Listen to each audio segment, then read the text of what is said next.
20 years of excellence in cancer care. Mahatma Gandhi Cancer Hospital and Research Institute, Visakhapatnam.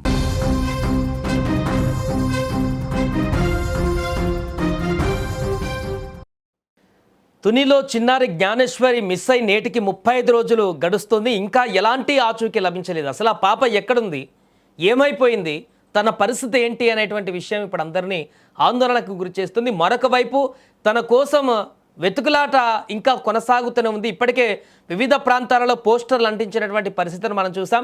అన్ని ప్రాంతాలకు వెళ్ళి ఆ పోస్టర్లను అంటించి ఎవరికైనా పాప ఆచూకీ లభిస్తే మాకు తెలుస్తుందనేటువంటి ఒక ఆశతో నా తల్లిదండ్రులు ఎదురు చూస్తున్నారు. ఈ నేపథ్యంలో మరలా ఇప్పుడు తాజాగా పోస్టర్లను అంటించేటువంటి కార్యక్రమాన్ని విస్తృతం చేశారు. మరిన్ని ప్రాంతాలలో ఆ పోస్టర్లను అంటించేందుకు ప్రయత్నాలు చేస్తున్నారు. ఈ నేపథ్యంలో ఆ పాప జ్ఞానేశ్వరి తండ్రి ఇప్పుడు ఆ చుట్టుపక్కల ఉన్నటువంటి ఎక్కడైతే పాప తప్పిపోయిందో ఆ చుట్టుపక్కల ప్రాంతాలలో ఉన్నటువంటి కొండ ఏరియాలలో, ఆ కొండలలో ఉండేటువంటి గిరిజన గ్రామాలు కానీ, అక్కడ ఉండేటువంటి తాండాలు కానీ, అలాంటి ఏరియాలలో అక్కడికి వాళ్ళకి నెట్వర్క్ కానీ, మొబైల్ కమ్యూనికేషన్ కానీ అలాంటి ఏమీ కమ్యూనికేషన్ లేనటువంటి ప్రాంతాలలో నివసించేటువంటి ప్రజల దగ్గరికి కనుక అక్కడ ఏమైనా పాపకి ఇట్లా తారసపడితే వారి దగ్గర ఉంటే వారికి సమాచారం తెలియదు. కాబట్టి ఆ కొండ ప్రాంతాలలోకి వెళ్ళి అక్కడ ఉన్నటువంటి చిన్న చిన్న కుగ్రామాలకు వెళ్ళి అక్కడ పోస్టర్లను అంటించి అక్కడ ఉన్నటువంటి ప్రజలందరితో మాట్లాడుతూ తన పాప మిస్ అయిపోయింది, తన పాప జ్ఞానేశ్వరి ఎక్కడైనా కనిపించిందా అనేటువంటి వివరాలు తెలుసుకునేందుకు తన ప్రయత్నాలను ఇప్పుడు కొనసాగిస్తున్నాడు ఆ తండ్రి.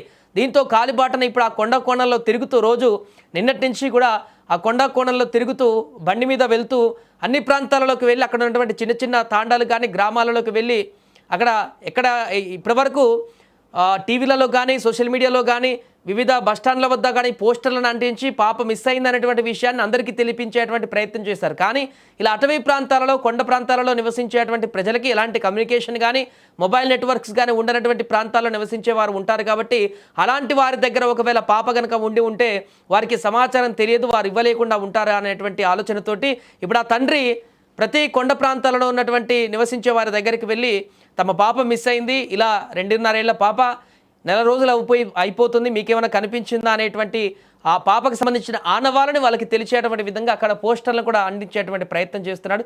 మరొక వైపు పోలీసులు కూడా ఈ కేసుని పాప దొరికేంత వరకు కూడా పూర్తిగా ఈ సెర్చ్ ఆపరేషన్ కొనసాగుతూనే ఉంటుంది, ఎంక్వైరీ కొనసాగుతూనే ఉంటుంది. అన్ని కోణాలలో కూడా మేము దర్యాప్తు చేస్తూనే ఉంటాం, ఏదో ఒక రోజు ఖచ్చితంగా పాపను పట్టుకుంటామంటూ కూడా వారు భరోసా ఇస్తున్నటువంటి పరిస్థితి తల్లిదండ్రులకి. మరొక వైపు 1000 కళ్ళతో ఎదురు చూస్తున్నటువంటి ఆ తల్లిదండ్రులకైతే ఇంకా నిరాశనే మిగిలింది. ఇన్ని రోజులు గడుస్తున్నా, 35 రోజులు అవుతున్నా కనీసం ఒక క్లూ కానీ ఈ ప్రాంతాల్లో ఇక్కడ మిస్ అయింది, అక్కడ కొన్ని ఫుటేజ్లో ఏమైనా ఆధారాలు దొరికాయి అనేటువంటి పరిస్థితి కూడా కనిపించకుండా ఎక్కడ మొదలైందో, మొదటి రోజు ఎక్కడ మొదలైందో ఈ కేసు ఈ రోజు కూడా అక్కడే ఉండడం అనేది కూడా తీవ్ర ఆందోళనకు వారికి గురి చేస్తుంది. ఏదేమైనా చివరి ప్రయత్నంలాగా ఎన్ని ప్రయత్నాలు చేయాలో అన్ని ప్రయత్నాలు చేస్తున్నాడు ఆ తండ్రి తన పాప కోసం. తన పాప దొరుకుతుందనేటువంటి నమ్మకంతో వారు ముందడుగు వేస్తున్నారు. ఒకవైపు గుండె నిండా బాధ, మరొక వైపు పాప దొరకాలనేటువంటి ఒక దృఢ సంకల్పంతో చేస్తున్నటువంటి ప్రయత్నాలు, దానికి సంబంధించినటువంటి వీడియోలు ఇప్పుడు వైరల్గా మారుతున్నాయి. ఏదేమైనా 2.5 ఏళ్ల చిన్నారి జ్ఞానేశ్వరి తప్పిపోయి 35 రోజులు దాటిపోయింది. ఇంకా ఎలాంటి ఆచూకీ లభించకపోవడం అయితే అక్కడ ఉన్నటువంటి స్థానికులందరినీ కూడా తీవ్ర ఆందోళనకు గురి చేస్తుంది. త్వరగా ఆ పాప దొరికి ఆ తల్లిదండ్రుల దగ్గరికి చేరితే బాగుంటుందంటూ కూడా ప్రతి ఒక్కరూ ఇప్పుడు ఆ దేవుని ప్రార్థిస్తున్నటువంటి పరిస్థితి ఏర్పడింది.